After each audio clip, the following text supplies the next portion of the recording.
खाओ पियो ऐश करो, मतलब ये अभी अपनी लाइफ एंजॉय करो। टेस्ट में ही वो ऐसे क्वेश्चंस आते हैं जो डीप हिडन होते हैं। और एनसीईआरटी के जो इन टेक्स्ट क्वेश्चंस हैं वो भी बहुत ज़रूरी है, तो सब वो अच्छे से कर लेना। फिजिक्स केमिस्ट्री बायो तीनों की, बायो की तो अच्छे से हो ही जाएगी, फिजिक्स केमिस्ट्री में भी। लास्ट के 4 मंथ्स में ऑर्गेनिक केमिस्ट्री के लिए तो सबसे पहले जितना हो सके। हेलो मेरे प्यारे बच्चों, तो कैसे हैं आप सभी लोग। आई होप आप सभी लोग बहुत अच्छे होंगे। मैं अनुराग सर आप सभी का फिर से एक बार स्वागत करता हूं आप सभी के favourite YouTube channel Mad Elite Academy में। तो मेरे प्यारे बच्चों, इस वीडियो में आप जानेंगे कि आप नीट क्वालिफाई कैसे कर सकते हो। आप सभी को पता है कि नीट एग्जाम को अभी बाकी है 4 मंथ, ठीक है। और 4 मंथ में बहुत सारे ऐसे बच्चे हैं जो होप बिल्कुल छोड़ देते हैं कि उनका नीट क्वालिफाई हो पाएगा कि नहीं हो पाएगा। लेकिन मैं आपको इस वीडियो में प्रॉपर बताऊंगा और एम्स के उन बच्चों से मिलवाऊंगा जो 4 महीने में अच्छी स्ट्रेटजी के साथ नीट क्वालिफाई करके एम्स में पहुंचे हुए हैं। तो चलिए आपको मिलवाता हूं उन बच्चों से जिन्होंने केवल 4 महीने में अपनी स्ट्रेटजी को सही से फॉलो करके एम्स कॉलेज तक पहुंचे हुए हैं। हेलो अंशिका, हमारे जो स्टूडेंट हैं वो बोर्ड के साथ नीट की प्रिपरेशन करते हैं और उनको मैनेज करने में बहुत ज़्यादा प्रॉब्लम होती है। तो आपने नीट और बोर्ड को अपने कैसे मैनेज किया था, ये हमारे सारे स्टूडेंट को बताइए आप। बोर्ड्स को ना बर्डन लेके नहीं करना। 12th के ही बोर्ड्स हैं तो आपका 12th के लिए अच्छे से तैयारी हो जाएगी। आप 12th के बोर्ड्स के लिए सारी एनसीईआरटीज़ को अच्छे से पढ़ लेना। फिजिक्स केमिस्ट्री बायो तीनों की, बायो की तो अच्छे से हो ही जाएगी। फिजिक्स केमिस्ट्री में भी स्पेशली केमिस्ट्री की ऑर्गेनिक बहुत इंपॉर्टेंट है, उसमें सारे जो रिएक्शंस होते हैं वो आ जाएंगे। और फिजिक्स में भी एंड में जो पॉइंट्स टू पॉन्डर होंगे वो भी आपकी एनसीईआरटी पढ़ोगे तो वो अच्छे से रिवाइज हो जाएंगे। तो आपकी प्रैक्टिकली बोर्ड्स की नीट की ही रिवीजन हो जाएगी जिसमें आप 12th का सिलेबस अच्छे से कवर कर सकते हो। All the best. अब आप बताइए आपने लास्ट 4 मंथ में फिजिक्स के लिए क्या क्या किया था। एक तो मेरे पास एलन और आकाश की टेस्ट सीरीज़ थी, तो उसके डेली टेस्ट थे, तो रोज़ क्वेश्चन प्रैक्टिस बढ़िया हो जाती थी। और 12th का जो थ्योरेटिकल पोर्शन था, मॉडर्न फिजिक्स का, सेमीकंडक्टर्स, ईएमआई, ये सब बड़े अच्छे से याद होने चाहिए। जो भी लॉज वगैरह हैं, कुछ भी डेफिनेशन पूछ सकते हैं, कुछ भी ट्रिक करके सवाल पूछ सकते हैं। और एनसीईआरटी के जो इन टेक्स्ट क्वेश्चंस हैं वो भी बहुत ज़रूरी है, तो सब वो अच्छे से कर लेना। आपने बायो के लिए लास्ट 4 मंथ में कौन कौन सी स्ट्रेटजी अपनाई थी, हमारे नीट एस्पिरेंट को बताइए। बायोलॉजी के लिए जब आप एनसीईआरटी पढ़ते हो तो एक टाइम के बाद ना आप कितना भी पढ़ लो आपको नए पॉइंट्स मिलते नहीं हैं। आपको बहुत टाइम लगाना पड़ता है उसी चैप्टर पे कि आपको नए पॉइंट्स मिले। इसलिए उस टाइम पे आपको जितनी ज़्यादा हो सके उतनी ज़्यादा टेस्ट देने चाहिए, बिकॉज टेस्ट में ही वो ऐसे क्वेश्चंस आते हैं जो डीप हिडन होते हैं, जो आपको एनसीईआरटी में मिलते नहीं है। बल्कि आपको एनसीईआरटी तो पढ़ते ही रहनी है क्योंकि वहीं से निकलेंगे क्वेश्चंस। और जितनी ज़्यादा टेस्ट दोगे, जितनी ज़्यादा वेराइटीज़ के टेस्ट दोगे, जितना इंस्टीट्यूट के टेस्ट दोगे, उन्हीं से आपको ये पता चलेगा कि कहाँ से कौन से क्वेश्चन बनते हैं जो हिडन है, और उसी से आपको एक्स्ट्रा एज मिलेगी। हेलो सौम्या, आप हमारे सारे स्टूडेंट को ये बताइए कि लास्ट 4 मंथ में ऑर्गेनिक केमिस्ट्री के लिए आपने क्या किया था, और वही स्ट्रेटजी हमारे स्टूडेंट को आप प्लीज दीजिए।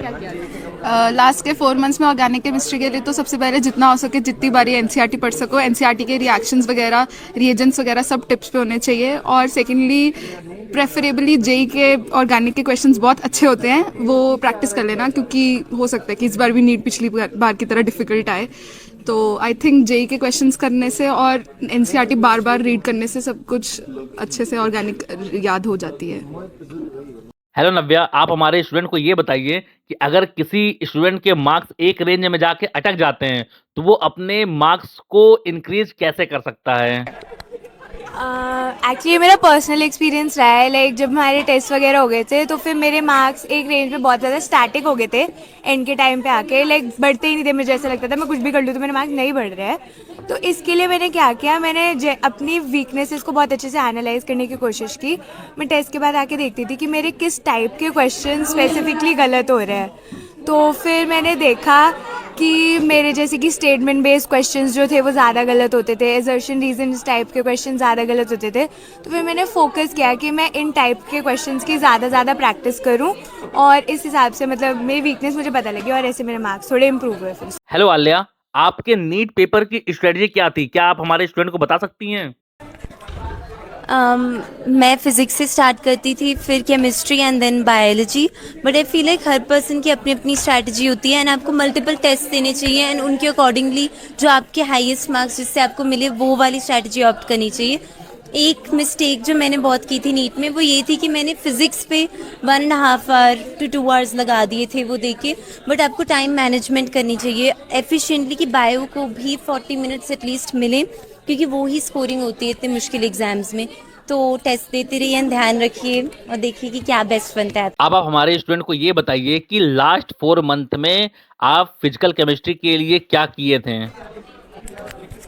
फिजिकल केमिस्ट्री के लिए एज ऑलवेज जो क्वेश्चन प्रैक्टिस होती है वही करनी चाहिए, लेकिन बस ये है कि क्वेश्चन हमारे पास सॉल्व करके कोई ना कोई आंसर तो लेके आता है, लेकिन you have to focus on approach, क्योंकि सेम आंसर आपका 3 मिनट के अंदर भी आएगा और वही सेम आंसर आपका 30 सेकंड के अंदर भी आएगा। तो अपना टाइम रिड्यूस कीजिए और अप्रोच को है ना देखिए कि अल्टरनेट अप्रोच क्या हो सकती है। और कुछ टॉपिक्स ऐसे होते हैं जैसे कि आयनिक इक्विलिब्रियम है, उसमें अगर आप स्टार्टिंग में कभी भी आप क्वेश्चन करना चाहेंगे तो फर्स्ट टाइम में आपसे कभी भी उसमें परफेक्शन नहीं आएगी। It took some time, almost अगर अभी आप करना स्टार्ट कर रहे हो तो ऑलमोस्ट 2 मंथ के बाद में आपसे वो क्वेश्चन पूरा प्रिपेयर होना शुरू होंगे। तो उसके लिए ज़्यादा टेंशन नहीं लेनी है, सिर्फ हमेशा ना जो आयनिक इक्विलिब्रियम है उसके क्वेश्चन जस्ट प्रैक्टिस करते जाइए और जो भी क्वेश्चन आप कर रहे हो उसकी डेप्थ में जाइए कि हाँ ठीक है, क्योंकि आप है ना बफर और उसके बीच में ना आइडेंटिफाई करने के लिए थोड़ा सा ना आपको कन्फ्यूजन होगा, तो वो कन्फ्यूजन आपका क्वेश्चन प्रैक्टिस से ही दूर होगा। मेरा रिकमेंडेशन यही रहेगा कि क्योंकि ह्यूमन टेंडेंसी अपने आप को दूसरों के साथ कंपेयर करना, मैं भी करती थी, सारे करते हैं, मेरे को पता है। तो टॉपर्स के साथ कंपेयर ठीक है, एक लिमिट तक ठीक है, अपने आप को आप पुश करते हो, बट इतना ज़्यादा पुश नहीं, मतलब इतना ज़्यादा कंपेयर नहीं करना जो आपको स्ट्रेस में डाला, आप रोज़ आके रो रहे हो। टॉपर्स के साथ रहना है, बल्कि वो ज़्यादा अच्छा है। अगर टॉपर यहाँ है और तुम यहाँ हो तो टॉपर ज़्यादा पढ़ के ऊपर चला जाएगा, तो फिर तुम कम से कम टॉपर के लेवल पर तो आ जाओगे ना। जैसे मैं अपने टॉपर फ्रेंड्स के साथ रहती थी, उनकी रैंक बहुत अच्छी आ गई, लेकिन अगर वो नहीं होते तो मेरी उतनी भी रैंक नहीं आनी थी जितनी मेरी अभी है। तो stay with toppers, learn from them, extract their knowledge and try to gain more and more from them. Never compare yourselves with them. Instead, try learning more and more from them. Exactly. उनसे compare नहीं करना, उनसे सीखना है। वो भी आगे बढ़ेंगे और उनकी वजह से तुम भी आगे बढ़ोगे। जैसे कि आपको पता है अब नीट के आखिरी कुछ महीने बचे हैं, तो इन लास्ट के महीनों में ना थोड़ा स्ट्रेस वगैरह तो आता ही है, क्योंकि अब सब जो भी चीज़ें हमने पढ़ी है उनको सबको रिवाइज करना होता है बार बार। मेनली इनऑर्गेनिक, ऑर्गेनिक और बायो को तो ज़्यादा से ज़्यादा रिवाइज करना है। जैसे अब 4 महीने बच्चे हैं ना, शायद 4 महीने बच्चे हैं, तो इनऑर्गेनिक में वो पढ़ सकते हैं एनसीईआरटी, टाइम है अभी, लेकिन नोट्स पे ज़्यादा फोकस करना है और स्ट्रेस तो बिल्कुल नहीं लेना, सिर्फ पढ़ाई में ध्यान देना है, अपना 100% देना है। और बाकी तो कुछ नहीं, स्ट्रेस मत लो, सो आराम से, सोने में कोई कॉम्प्रोमाइज़ नहीं करना, 8 से 10 घंटे सोना है। और बाकी 10 फ़ोन वगैरह से दूर रहना, और घूमना उना भी, संडे को भी मतलब घूमने ना जाओ तो सही है, पढ़ो उस दिन भी, क्योंकि अब 4 महीने बचे, अब तो कंपटीशन भी हार्ड हो गया है। तो ठीक है, all the best too. Hello Sardar ji, अब आप हमारे स्टूडेंट्स को ये बताइए कि लास्ट 4 मंथ में अपने स्ट्रेस को कम कैसे करें? लास्ट में 4 मंथ्स में तो बस खाओ पियो ऐश करो, स्मार्ट लर्निंग करो, और मतलब ये अभी अपनी लाइफ एंजॉय करो। किसी भी चीज़, अगर कोई चीज़ आपको अच्छी लगती है ना तो वो जरूर करो, स्पेशली सैटरडे और संडे को, चाहे 1 घंटा 2 घंटा गेमिंग वगैरह, कुछ भी, जो चीज़ अच्छी लगती है खूब अच्छे से दबा कर करो, फिर पता चल जाए आप लोगों ने वो चीज़ की। या खाओ पियो मजे करो, और सैटरडे को पार्टी जरूर करो। आपने पूरी वीडियो देखी तो आप लोग मुझे कमेंट करके बताइएगा कि आप लोगों को ये वीडियो कैसी लगी, क्योंकि ये वीडियो केवल और केवल आप लोगों के मोटिवेशन के लिए था। तो इसलिए मुझे ऐसा लगता है कि आप लोग अच्छे से मोटिवेट हुए होंगे, और 4 महीने भी अभी थोड़ा सा टाइम है आपके पास, और सही स्ट्रेटजी लगा के आप भी अच्छे से नीट क्वालिफाई करके एम्स तक पहुंच सकते हो। चलिए फिर मिलते हैं अपने नेक्स्ट वीडियो, तब तक के लिए बाय बाय, टेक केयर, जय हिंद, जय भारत।